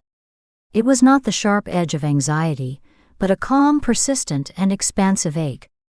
Her mind, now free from its own war, constantly wrestled with the question that had been born from her healing: where is the mercy that covers us all? She would watch the beautiful, specific faith around her, with a heart full of love and gratitude. She saw Sister Joan in the early morning light, her fingers moving across the beads of her rosary. She heard the gentle hymns sung during evening prayers. She recognized the profound truth and beauty in these rituals. But she now saw them with a gentle sense of detachment. She had been saved by this beautiful river, but her heart was now seeking the ocean. Her quest for a universal answer for the ocean itself eventually led her beyond the loving confines of personal mentorship. If an answer existed that was meant for all humanity, it must live somewhere in the collected wisdom of the world. One clear, bright morning, her journey led her to the grand, quiet halls of the National Library of Israel. The act of walking through its doors was a threshold crossing. The cool, silent air, the scent of old paper and limitless knowledge was a world away from the chapels and synagogues she had come to know. This was a new phase. She was no longer just a patient being healed by the wisdom of others. She was now a researcher, an active seeker in charge of her own quest. She stood for a long moment in the main reading room, filled with a quiet awe, surrounded by the silent, waiting voices of history, philosophy, and faith. She found her way to a towering section dedicated to theology and philosophy. She wasn't looking for a specific book. She simply let her hand trail along the spines, reading the titles, waiting for something to speak to her universal question. Her fingers stopped on a book titled On Universal Ethics. As she pulled the heavy volume from the shelf, her eyes caught the title of the book nestled beside it. The Holy Qur'an. She froze. Her hand recoiled from the shelf as if from a hot flame. A sharp, visceral flashback ambushed her, pulling her from the quiet library to a dusty, tense briefing room. An intelligence officer is pointing to a slide. On the screen is the cover of a Qur'an, and the officer's voice is a cold, clinical drone. This is their playbook. Know your enemy. The memory hit her with the force of a physical blow. The book before her wasn't just a book, it was a threat profile. The wall she hit was made of concrete and razor wire. She stood there in the silent library aisle, her heart hammering. The old soldier in her whispered warnings, words of caution and suspicion, fueled by the memory. It was the grammar of a world divided into us and them. But her new heart, the one that had been so tenderly healed, spoke louder. The soldier's voice of fear was silenced by a clear, compassionate question that rose from the very core of her new being. How can I seek a mercy that covers everyone if I refuse to even read everyone's story? The question was the engine. It gave her the resolve to act. As her hand moved, slowly, deliberately toward the book, a second realization dawned, a sense of awe at the nature of her own quest. This is what Rabbi Lara meant. This is a magnificent, terrifying Jewish question. The thought connected this brave, frightening act back to her deepest roots. She was not abandoning her heritage. She was fulfilling its most profound command to pursue truth. She took the book from the shelf. The act of walking to the checkout desk was a journey in itself, a quiet, momentous victory. As she walked, a final, clarifying thought defined the very nature of her action. This is the hardest verb of all. To love your enemy, by daring to know them. It was not an academic exercise. It was a spiritual act, the ultimate fruit of the healing she had from accepting Jesus. Back in her simple room at the community, the evening light, soft and golden, filled the space. The Qur'an sat on the small wooden table in front of her. She was not reading it yet. She was simply sitting with it, her hands resting on the table near the cover, a universe of possibility waiting in the quiet. She looked down at her own hands. These are the same hands that once trembled uncontrollably, now perfectly still. The visual confirmation of her healing was absolute. In this final moment of stillness, Selah felt something she could not yet name. It was not just peace. It was a gentle, inexplicable pull toward the book, a sense of being guided, a feeling not of choosing but of being led home. This was the feeling of Hidayah, divine guidance, the perfect unspoken bridge that would lead her into the heart of God's ocean. Season 3, Universal Loving. Episode 12, The First Recitation. Selah is in her room, a sanctuary of stillness in the heart of a bustling community. The evening light has softened to a gentle lavender, and her hands, steady and sure, are resting near the unread Qur'an. She is at the threshold. The entire world seems to be holding its breath. She has journeyed through the grammars of action and understanding. She has been healed. She has been remade. And now, the quiet, inexplicable pull of Hidayah, the divine guidance she could not yet name, urges her to take the final step. After a long moment of profound stillness, a silent prayer of intention forming in her heart, she performs the next great verb of her journey, to read. She reaches out, her fingers tracing the elegant script on the cover before opening the book. Her eyes fall upon the first chapter, Al-Fatiha. The opening. She reads the simple, powerful words of praise, translated on the page. In the name of God, the most gracious, the most merciful. All praise is for God, the Lord of all worlds. The words are a balm. They are not the start of a tribal story, but a universal declaration of love for the Creator of all that is. They feel less like an introduction and more like a key, turning in a lock deep within her soul. Selah spends the night reading. She does not read from cover to cover, but searches, a lifetime of conditioning, still half expecting to find the playbook of the enemy. Her fingers scan the table of contents, and a quiet shock ripples through her. The names are not strange. They are the names of her own spiritual family. Her wonder grows as she turns to a chapter and reads of Musa, Moses.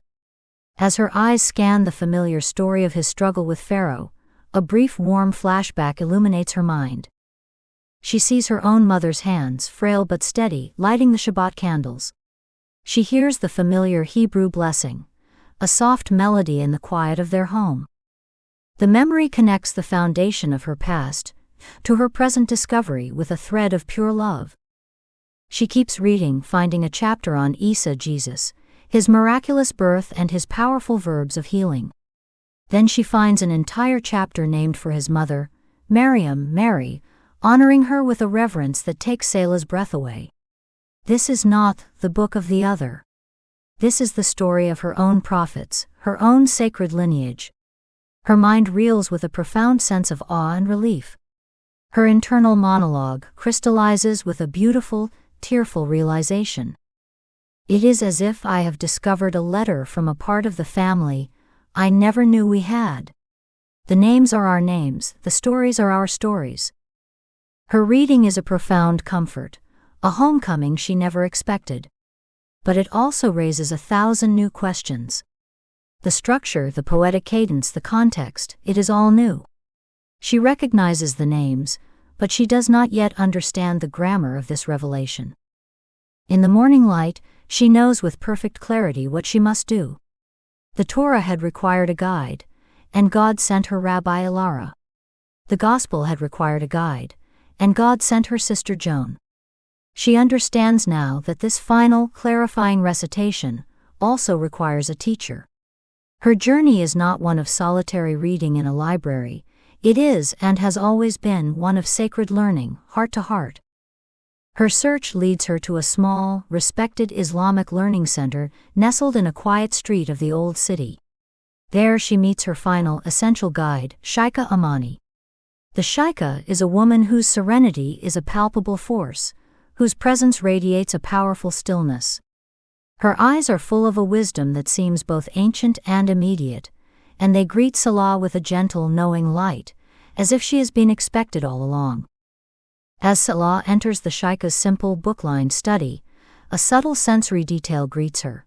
A small vase on the desk holding a sprig of fresh rosemary, the exact same scent from her mother's garden and the garden at Sister Joan's community. It is a beautiful, inspoken thread connecting her first source of love with her final guide. Selah, clutching her translated copy of the Qur'an, feels a familiar hesitation. Shaykha, she begins, her voice quiet. I've been reading this book. Shaykha Amani smiles, a gesture of profound and gentle warmth. A noble effort, my dear, she says, her voice as calm as still water. But that is only a translation. The Qur'an is not a book, it is a recitation. It is meant to be heard.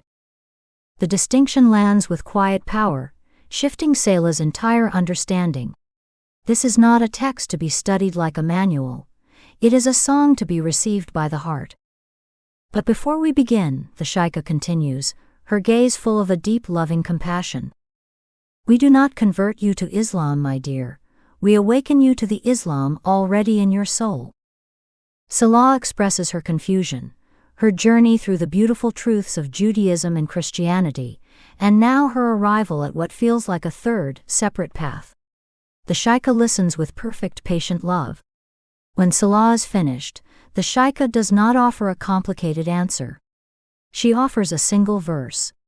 She guides Selah to a passage in the book she holds, to Qur'an 3-67. Selah leans forward and reads the words that will complete the circle of her entire journey. Abraham was neither a Jew nor a Christian, but he was a Muslim, one who submits. The words are a thunderclap of revelation in the quiet room. The final wall in her heart does not just crumble, it evaporates. Shaykha Amani explains softly, Muslim is not a tribal noun, Selah.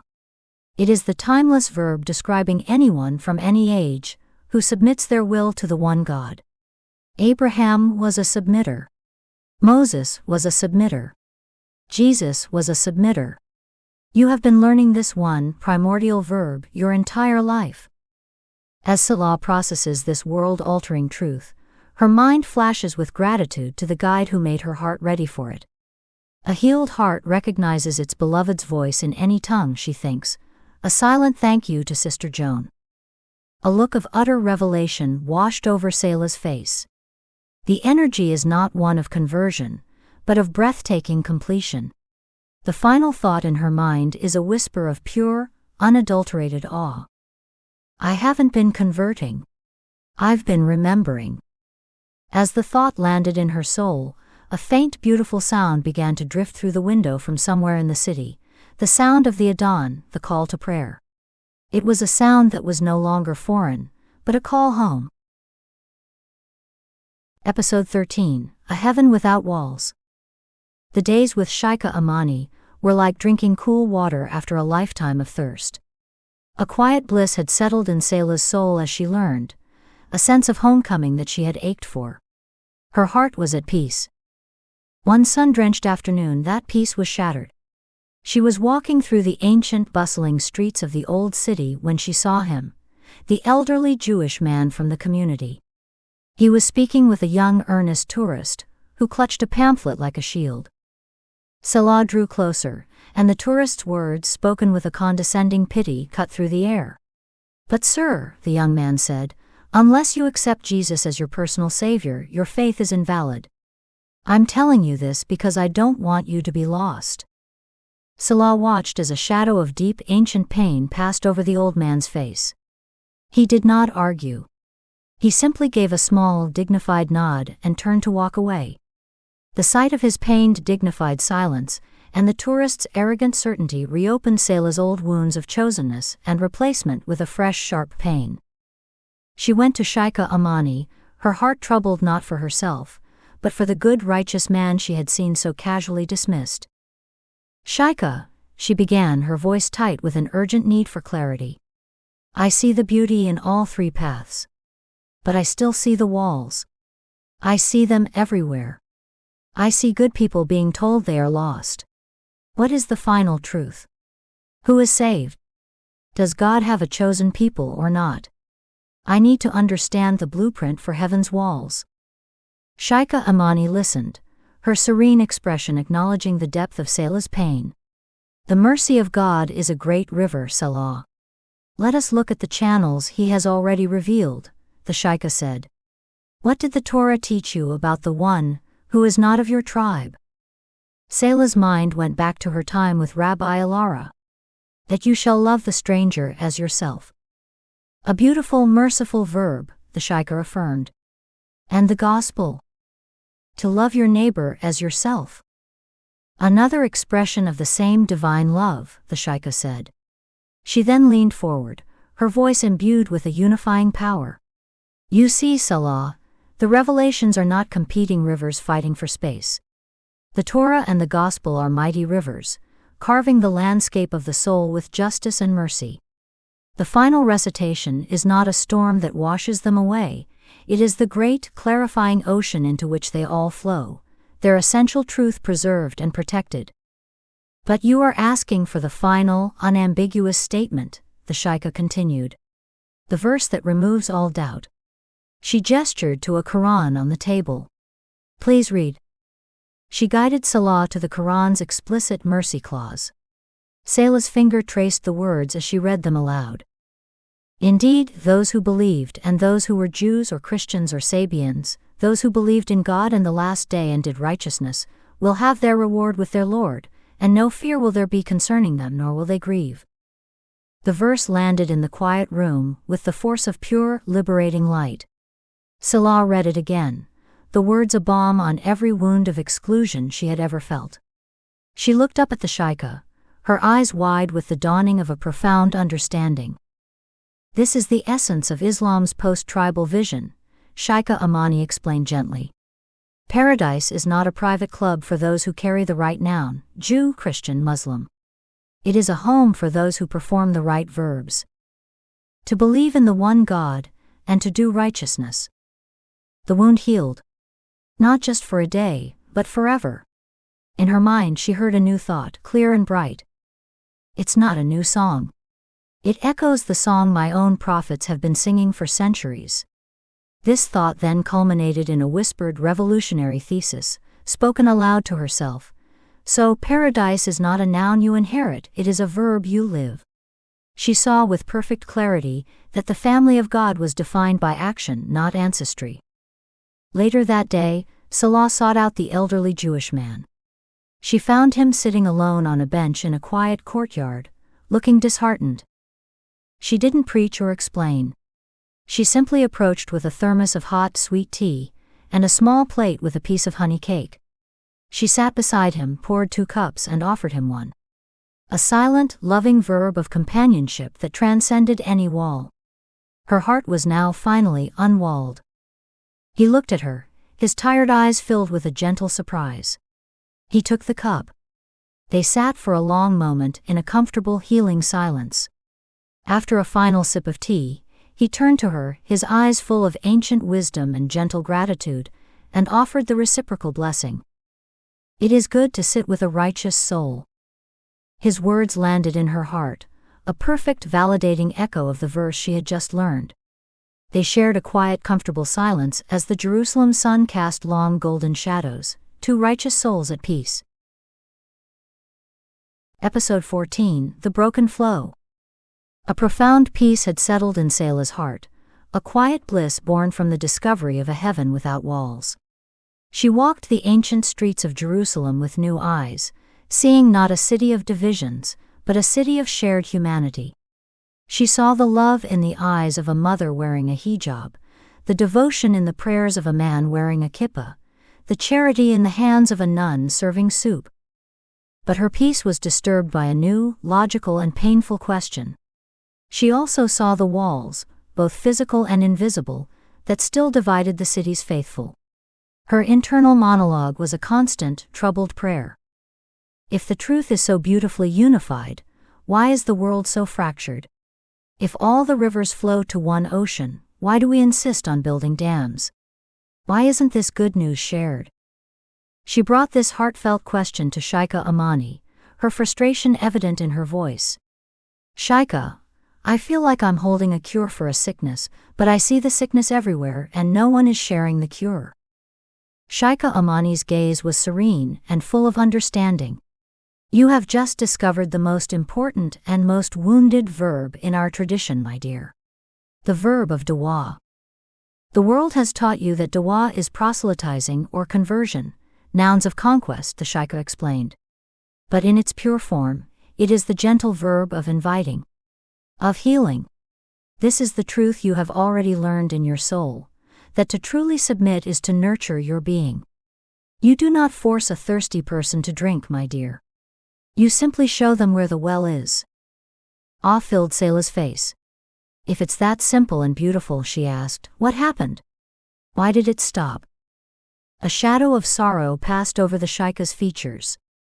Because the river of revelation has always flowed through the landscape of human power, she said, her voice imbued with a historian's precision and a believer's sorrow. She began to reveal the tragic history of how the verb of sharing the divine invitation was silenced by politics and empire. As she spoke, her words were interwoven with brief, haunting, and poetic visual flashes, half-second memories from the river of history itself. The gentle invitation of Moses was hardened into a noun of tribal chosenness, used to justify the power of kings. A quick flash of a Roman standard with an eagle standing before the Second Temple, a symbol of imperial power overshadowing sacred space. The radical, enemy-loving verb of Jesus was frozen into the noun of Christendom. A flash of a crusader's banner, the cross held like a weapon, not a symbol of sacrifice, glinting under a harsh sun. And the pure universal call of Islam was, for a time, silenced by the noise of caliphate and conquest. A flash of a caliph's opulent golden throne, a stark contrast to the prophet's humble mat, a symbol of worldly power replacing prophetic humility. These visuals made the tragedy of the broken flow a visceral emotional experience for Selah, not just an intellectual one. She saw how the pure river of faith began to stagnate behind man-made walls. As Selah listened to this painful history, the final crucial piece of the trilogy's entire puzzle clicked into place. Sheikh Amani's voice was now a gentle but piercing whisper. Dawa is the verb of showing a soul the well. Conquest is the noun of forcing them to drink. The words landed, and Selah saw the direct correlation between the silencing of this verb and the rise of noun-based nationalism. Her internal monologue was sharp, clear, and devastating. So the God of Nouns wasn't a theological mistake. It was a political one. It was born when the prophets were silenced by the kings. She saw for the first time the historical root of the very thing she had been fighting. Selah was left feeling the immense weight of this history, a sense of hopelessness at the scale of the corruption. So the flow is broken, she said, her voice flat with despair. The dam's won. No, my child, Sheikh Amani said, her serenity returning like the sun after a storm. The flow was never truly broken. Empires and politicians tried to dam the river, but the true verb of Dawa simply went underground. It continued not in the courts of kings, but in the quiet, loving actions of the righteous. She leaned forward, her eyes locking with Selah's, her next words a symphony of the entire trilogy. It continued in a rabbi's patient teaching to a broken soldier, in a sister's humble service that opened a wounded heart, in a young woman sharing tea with a lonely old man. The despair vanished from Selah's face, replaced by a look of dawning, breathtaking realization and renewed purpose. She understands. She is not outside the story, she is the continuation of the unbroken flow. Her mission is becoming clear. As these words land, she looks down at her own hands, then reaches out and touches a single living leaf on a plant in the Sheikh's garden, a quiet physical connection to the life force she has now inherited. Episode 15, One God, One Will, Three Expressions. Selah is in a state of calm clarity, the turmoil of her past replaced by a deep intellectual peace. She has been studying, integrating, and a final crucial question has surfaced, not from a place of pain but from a place of awe. She turns to the Sheikha, her gaze direct and full of earnest curiosity. I understand the history now, she begins. I see how politics broke the flow. But the rivers themselves, the Torah, the Gospel, the Qur'an, they feel so different. Their laws, their languages, their focus. How can they be from one source, if they don't always say the same thing? How can they be one will? Sheikh Amani smiles, a look of profound loving recognition in her eyes. This is the final door to be unlocked. Selah, God is the most perfect teacher, she begins, her voice as gentle as the morning light. A loving parent gives their young child simple, firm rules for safety and community. As that child becomes a teenager, the rules evolve, focusing more on internal character. When the child is a mature adult, The relationship becomes a contract of mutual love and trust. The parent is the same. The love is the same. But the expression of that love evolves to meet the needs of the one who is growing. The Torah, Gospel, and Qur'an are like this, an evolving contract from a single loving God. Shaikha Amani respectfully and lovingly guides Selah through the unique role of each revelation within this evolving contract, elevating the lesson with breathtaking metaphorical power. Allow me to show you how each revelation played its part. The Torah, she explains, was the foundational contract, Selah. The grammar of justice.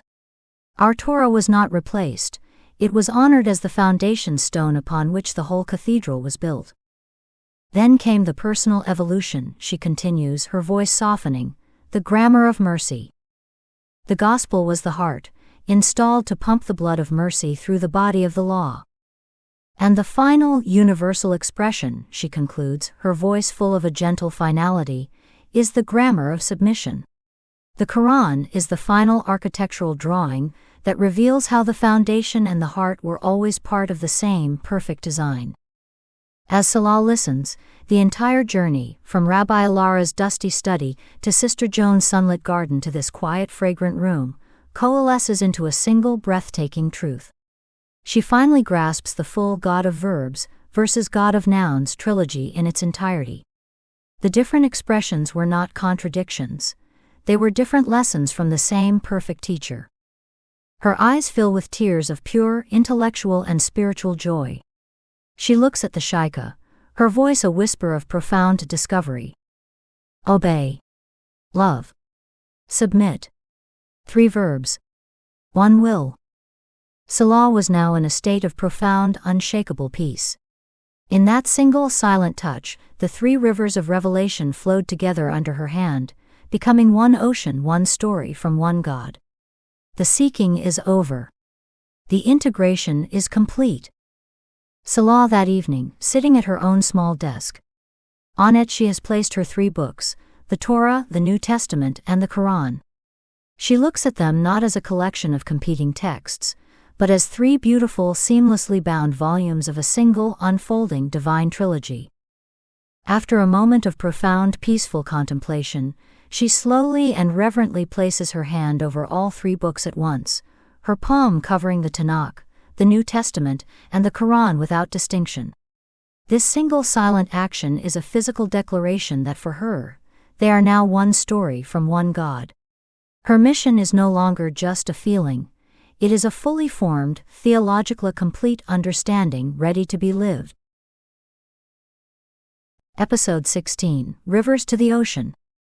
Selah, in a state of integrated peace, is leading a small study group in the community center's garden, a circle of Jewish, Christian, and Muslim women around her, her voice a calm and gentle thread weaving between the Torah, the Gospel, and the Qur'an.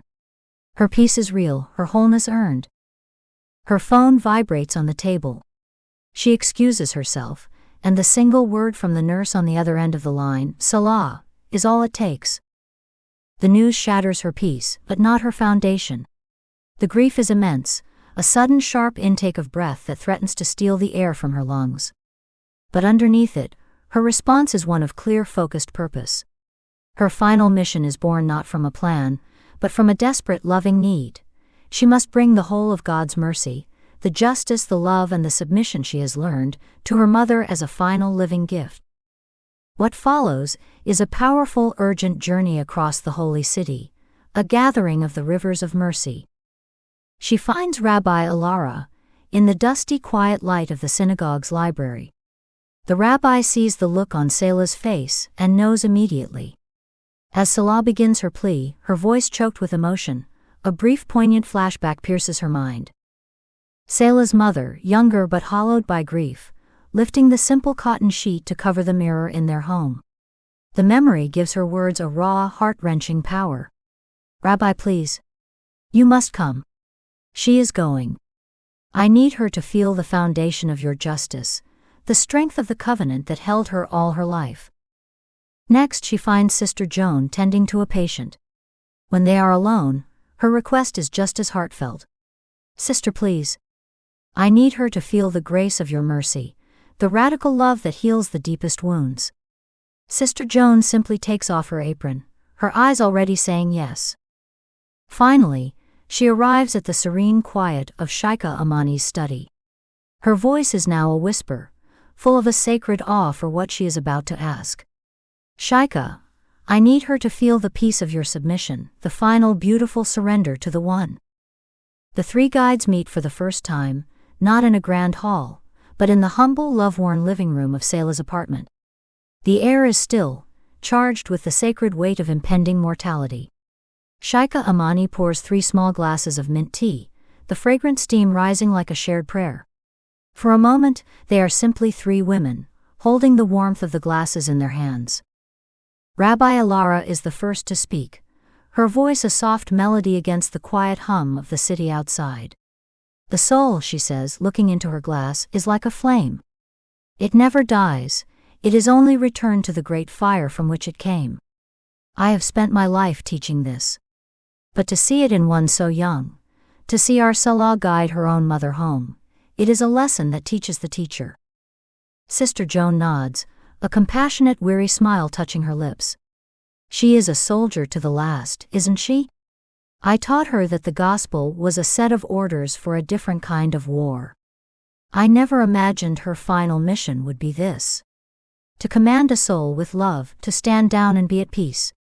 She shakes her head in gentle wonder.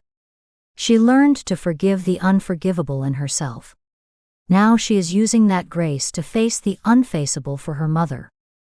Shaikha Amani looks from the rabbi to the sister, her gaze a pool of serene acceptance.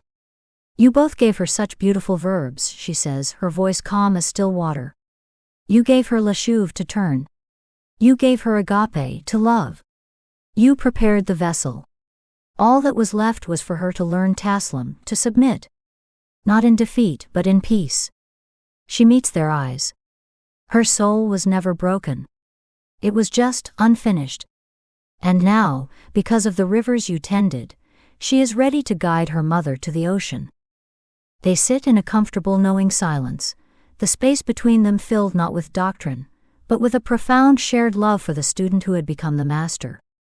Just before they rise, Rabbi Alara reaches out and places her hand over Sister Joan's. Shaikha Amani gently covers them both. 3 hands from 3 worlds resting together. A silent, universal understanding is exchanged, a nod of respect, a shared look of compassion, a mutual recognition of the sacred human task before them. This wordless moment of unity speaks volumes, a powerful emotional bridge that every soul can cross. The 3 guides, followed by Selah, enter the mother's quiet room. The air is thick with reverence. This is the living embodiment of the theology. As they begin, Selah's heart understands the moment in a flash of divine clarity. They were not surrendering their traditions. They were offering them to the one God as a single unified gift. Rabbi Alara steps into the quiet reverence of the bedside. She lays a hand on her friend's forehead, and from her lips flows the ancient river of the covenant, a blessing in soft melodic Hebrew, each word a stone of timeless justice paving the soul's path home. Then Sister Joan comes forward, taking the mother's frail hand in both of her own. Her prayer is a quiet cascade of English, a river of radical mercy poured out, washing over the room with a grace that makes the air feel soft. Finally, Shaikha Amani stands beside Selah, a comforting hand on her shoulder, her voice a third river of perfect serene Arabic, reciting the Qur'an's promise of the soul returning to its Lord, a sound as peaceful and inevitable as the tide. 3 languages, 3 prayers, 1 God. It is not a chorus of conflict, but a single harmonious symphony of faith. In the peaceful aftermath of the blessing, Selah's mother opens her eyes with a profound and sudden lucidity. She looks at Selah, and then at the 3 guides standing together. A faint, beautiful smile touches her lips. Her voice is a fragile whisper, but it is full of a final, loving command. Selah, uncover the mirrors. With tears of sorrow and joy streaming down her face, Selah walks to the mirror above the dresser and finally, after all these years, removes the cloth. The reflection in the mirror, a portrait of 3 rivers of mercy reflecting one healed soul, proving the oneness of the ocean. In the glass we see Selah, no longer a broken soldier but a whole and healed soul, standing with her peaceful mother and flanked by the 3 faces of the single merciful God she has come to know. It is the perfect final portrait of her completed journey. As she looks at this image, a final realization crystallizes in her heart. In the end, all the beautiful nouns, Torah, Gospel, Qur'an, had dissolved into one perfect verb, to love. And as she looked at the reflection, she knew what she had just done. She hadn't just convened a council. She had orchestrated a miracle. Episode 17, The Living Covenant. In the days following her mother's peaceful passing, Selah sat Shiva, but the atmosphere was completely different from the suffocating grief that began Selah's path. The mirrors in the home were now uncovered, and the room was filled with a soft, gentle light that seemed to emanate from the very walls. The air was not heavy with unspoken sorrow, but alive with the quiet hum of community. Friends from all 3 of Selah's worlds came to pay their respects. The elderly Jewish man, his eyes full of a deep knowing peace, sat and shared a silent cup of tea. A few members from Sister Joan's center arrived with a warm meal, their presence a gentle comfort. The woman in the hijab whom Selah saw on her first day at the center came and offered a quiet, heartfelt prayer. The feeling was one of profound peace and unity. The grief was real, but it was a sweet sorrow bathed in the light of the blessings Selah had witnessed. After the final day of Shiva, as Selah lovingly and peacefully sorted through her mother's belongings, she found a small, elegant box tucked away in a drawer of linens. Inside, nestled on a bed of faded velvet, are 4 envelopes sealed and addressed in her mother's familiar, frail handwriting. 3 were addressed to Rabbi Alara, Sister Joan, and Shaika Amani. The 4th simply said, Selah. A wave of profound love washed over Selah. She understood instantly. Her mother, in her final days of lucidity, had performed one last act of grace. Selah had been entrusted with her mother's final act of gratitude, her final verbs. Her journey to deliver the letters became a final, gentle pilgrimage to her guides. She was not coming with questions but with a gift. Her first visit was to Rabbi Alara in the quiet of her study. The rabbi read the letter, her hand coming to her mouth as she wept with quiet, profound joy. She looked up at Selah, her eyes shining. May the God of our fathers and mothers bless the path you walk, my child. You have honored us all. From the synagogue, her path led her to the sunlit garden of the community center. Joan read the letter with a radiant smile that lit up her entire face. She folded the page, placed a hand on Selah's arm and said, Your mother understood the gospel perfectly, it is love. Her final stop was the serene stillness of the Islamic center. The Shaika read the letter, closed her eyes, and touched it to her heart. She looked at Selah with a deep, peaceful reverence. Her soul submitted so beautifully. She is with her Lord. Each meeting was a quiet, loving farewell, a passing of the torch from the mentors to their now graduated student. Selah returned to the quiet of her own home as the sun was setting, casting a warm golden glow through the windows. She sat, and with a hand that was no longer trembling but perfectly steady, she opened the final letter, the one addressed to her. As her eyes traced the familiar, frail handwriting, her mother's voice seemed to fill the quiet room, clear and full of love, speaking the words in her heart. My dearest Selah, my light. If you are reading this, I am at peace in a place where there are no more covered mirrors. I have watched you journey from a brokenness I could not heal, to a wholeness that healed even me. You were my greatest mitzvah, my most beautiful prayer. Selah's tears fell silently onto the page. That last day, the miracle you brought into my room. I saw it all. You brought all of God's mercy into one room for me. Now you must be that room for the world. The covenant is not in a book anymore, my love. You are the living covenant now. Go and be a blessing. With her mother's final words echoing in her heart, Selah took the first concrete step of her new active mission. She sat at her desk, the letter held gently in her hand. She pulled out a fresh piece of paper, and after a moment of quiet, prayerful contemplation, she began to write. Her pen formed a title at the top of the page: The Jerusalem Project, a Home for the Verbs. A look of profound peace and determination settled on her features. She was no longer a seeker, but a founder, an architect of unity ready for the work that was to come. Episode 18, The Final Verb. Selah stands before a derelict, forgotten building in a neighborhood that lies at the seam of Jerusalem's three quarters. Its walls are scarred with the graffiti of division, its windows are broken, but in the morning light Selah sees only potential. She holds the blueprint for the Jerusalem Project. She is not alone. With her are the quiet heroes of her journey: the elderly Jewish man, his eyes bright with hope, members from Sister Joan's Christian community, their sleeves already rolled up, and new friends from the Islamic Center, their faces full of a calm resolve. There are no speeches. There is no ceremony. Selah simply unrolls the blueprint on the hood of a dusty car, and together they begin the first verb, to build. The weeks that followed were a blur of joyful, sacred work. The House of the Verbs opened its doors, a living symphony of the Trilogy's thesis. It was not a place for debate, but a place for doing.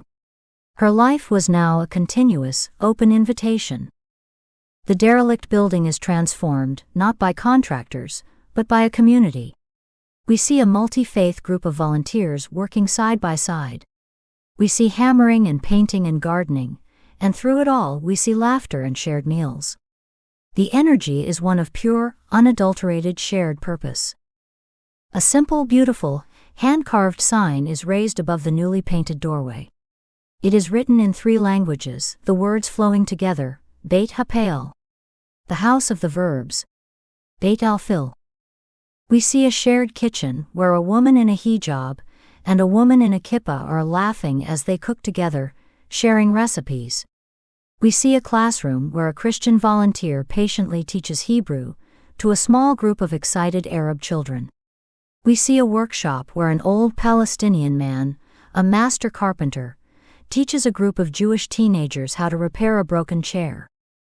And in the middle of it all we see them, Rabbi Lara, Sister Joan, and Sheikha Amani. They are not lecturers or leaders here. They are joyful participants sipping tea, sharing in the work, their eyes watching Selah with a profound, tearful pride. The final communal takes place in the newly planted garden. Selah is with a small group of Jewish, Christian, and Muslim children. Together, their small hands working in the dark, rich soil, they are planting a single olive sapling, a tiny, hopeful verb of peace. One of the children, a little girl with wide, curious eyes, asks the question that has haunted this land for centuries. Who does this tree belong to? Selah stops. She looks at their innocent, questioning faces, and with a gentle, loving smile that holds all the wisdom she has earned, she delivers the Trilogy's final, beautiful piece of dialogue. We will not argue who owns the land. We will plant verbs in it together. The day is over. The House of the Verbs is quiet. Selah is alone on the rooftop, looking out at the holy city as the sun sets. In the soft twilight, the sounds of the adhan, the distant ringing of church bells, and the faint soulful call of a shofar begin to rise, blending into a single harmonious melody. We hear her final internal thoughts, a quiet summary of her entire journey. In the beginning, my hands trembled with a wound. Then they learned to serve. Then to heal. Then to pray. Now they plant. She turns from the view.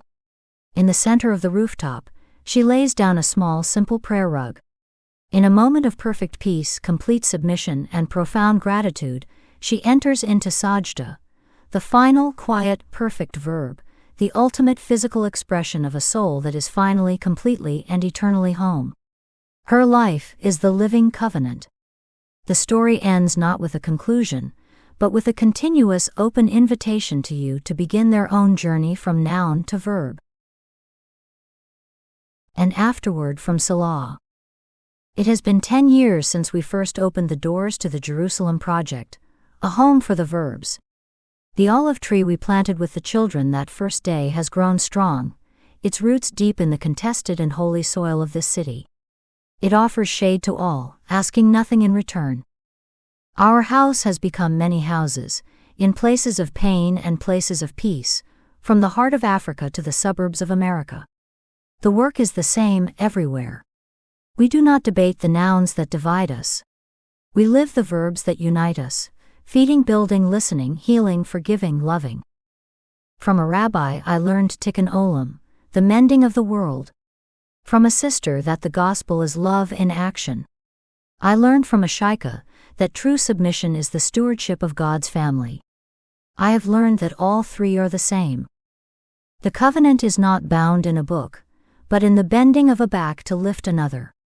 It is in the trembling hand that steadies another. It is in the verb. Always the verb. And now I pass this to you. The path does not end here, for there are living bridges that carry this work forward. You are not reading this by accident.